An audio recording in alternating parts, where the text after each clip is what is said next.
महाराष्ट्राचा आवाज आपल्या हक्काचा। कल्याण डोंबिवली महानगरपालिकेच्या डोंबिवलीमधील कर्मचाऱ्यांनी शनिवारी सायंकाळी एका शीतपेयाच्या गाडीवर कारवाई केली।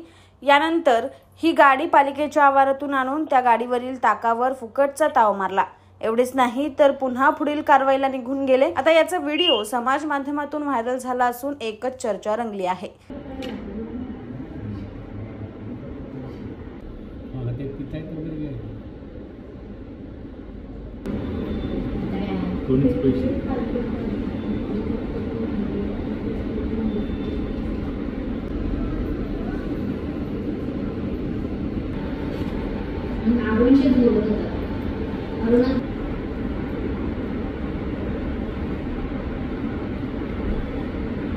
तुमच्या परिसरातील काही घडामोडी किंवा समस्या असतील तर आमच्या वृत्तवाहिनीला संपर्क करा आणि तसेच सतत अपडेट राहण्यासाठी आमच्या वृत्तवाहिनीला सबस्क्राइब करा आणि बेल आयकॉन दाबायला विसरू नका।